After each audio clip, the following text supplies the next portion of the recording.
نہیں ہے، فقط ایک نارمل عقیدہ ہے، کوئی مانے تو مانے، کوئی نہ مانے تو وہ کافر نہیں ہے۔ اگر کسی شیعہ کا یہ عقیدہ ہے تو اس کے ساتھ ہماری بحث ہے ہی نہیں۔ ایسے عقیدے کو آپ قرآن سے ڈسکرائب کر سکتے ہیں بعض مقامات سے۔ اگر آپ ایسا عقیدہ نہ مانیں بلکہ اس کے نہ ماننے والے کو کافر کہیں اور امامت کے عقیدے کو رکن دین کہیں، تو پھر ایسا عقیدہ ثابت کرنے کے لیے کوئی ایسا مائی کا لال نہیں ہے جو قرآن کو میرے سامنے رکھے اور مجھے اسے ثابت کر کے دکھائے۔ بس میں آ رہی ہے۔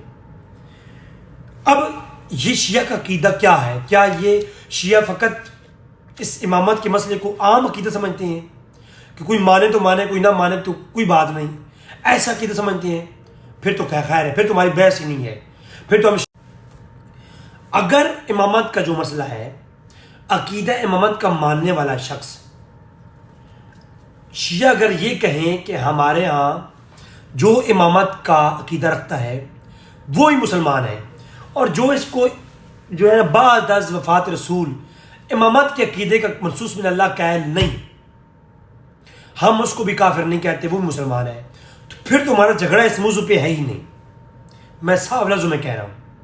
لیکن اگر شیعہ یہ کہتے ہیں کہ نہیں، یہ ارکان دین میں سے ہے، یہ ضروریات دین میں سے ہے، اس کا ماننے والا مومن ہے اور نہ ماننے والا کافر، تو پھر جو ہے جو امامت علی کو اس معنی میں کہ وہ امام اور خلیفہ پہلے ہیں اور ان کو نہ ماننے والا کافر، اور وہ امام اس صورت میں ہے کہ منصوص من اللہ ہے، بات سمجھ آ رہی ہے نا، اور ان کا ماننا ارکان دین میں سے ہے، تو یہ جو ہے ایسا عقیدہ نہ رکھنے والا کافر ہے۔ تو یہ جو عقیدہ اگر رکھیں گے شیعہ تو ہماری ان کے ساتھ بحث ہوگی، تکرار ہوگا، اور ہم شیعہ بھائیوں سے سوال کرنے کے بالکل حقدار ہیں کہ ہمیں سمجھائیں اس عقیدے کو۔ میرے سامنے ہے قرآن کے بعد پہلی وہ کتاب جو شیعہ کے ہاں اصول ہے، اصول من الکافی، اس کا اندر چیپٹر ہے کہ دعویٰ امامت کرنے والا اللہ پر بہتان باندھنے والا ہے۔ اس میں یہ روایت ہے، وہ کہتے ہیں کہ جو شخص اپنی طرف سے دعویٰ امامت کرے اور وہ منصوص من اللہ نہ ہو، وہ کون ہے؟ وہ اللہ پہ بہتان باندھنے والا کافر ہے۔ اگر کوئی شخص شوروی طور پر کسی کو خلیفہ اور امام بنائے اور منصب بٹھا دے، ایسا کون ہے؟ ایسا کرنے والا کافر ہے اور اللہ پہ بہتان باندھنے والا ہے۔ یعنی اس روایت کے مطابق اگر پہلا خلیفہ اور امام ابوبکر کو مانا جائے تو یہ عمل کرنے والے بھی اور ایسا عمل کا قائل بھی کون ہے؟ کافر ہے۔ یہ صحیح سند کے ساتھ روایت موجود ہے شیعہ کے اصول کافی میں، یہ منسوب امام باقر امام جعفر کی طرف ہے، ٹھیک ہے؟ تو امام یہ ہے تو کھڑی ہوئی روایتیں ہیں نا جو ائمہ کی طرف منسوب ہیں، ورنہ ائمہ کا یہ عقیدت تھا ہی نہیں۔ امام باقر، امام جعفر، امام صادق کے سامنے یہ ایسے اعلان کیے گئے جن سے ظاہر ہوا کہ عقیدہ امامت منصوص من اللہ ہے ہی نہیں۔ وہ آگے چل کے میں امام باقر کی قول اور دیگر روایات پیش کروں گا شیعہ کتابوں سے ہی، پھر آپ خود فیصلے کرنا یہ روایتیں ٹھیک ہیں، یہ وہ واقعات ٹھیک ہیں۔ ائمہ کے خود عمل، امام زین العابدین کی اولادیں اور امام زین العابدین خود اپنی امامت کا دعوے کر کے وہ خود کہا کہ میں امام ہوں، اور انہوں نے جنگیں کی ہیں۔ مولا علی نے خود جنگ کی ہے کہ میں خلیفہ برحق ہوں، کہ یہ دعویٰ نہیں کیا کہ میں منصوص من اللہ ہوں۔ اگر یہ ہوتا تو کہتے کہ ٹھیک ہے، شام والے اپنی شام کی خلافت کریں، ہم اپنی خلافت کرتے ہیں، خارجی اپنا نظام چلائیں، ہم اپنا چلاتے ہیں، ہمیں کیا تکلیف ہے؟ نہیں، وہ کیا سمجھتے تھے آگے چل کے ہماری گفتگو آئے گی۔ یا تو ان تمام ائمہ اہل بیت اطہار کے دعوے اور جنگیں کرنا یا وہ صحیح تھا، یا آج کا منصوص من اللہ والا عقیدہ صحیح ہے، وہ آگے چل کے ہماری گفتگو آئے گی۔ دوسری کتابیں اور کئی کتابوں میں یہ عقیدہ لکھا ہوا ہے۔ دوسری بہترین کتاب میں 2-3 کے حوالے پیش کروں گا، آگے سکین آئیں گے، پھر اس مسئلے پر تفصیلی گفتگو ہماری آئے گی۔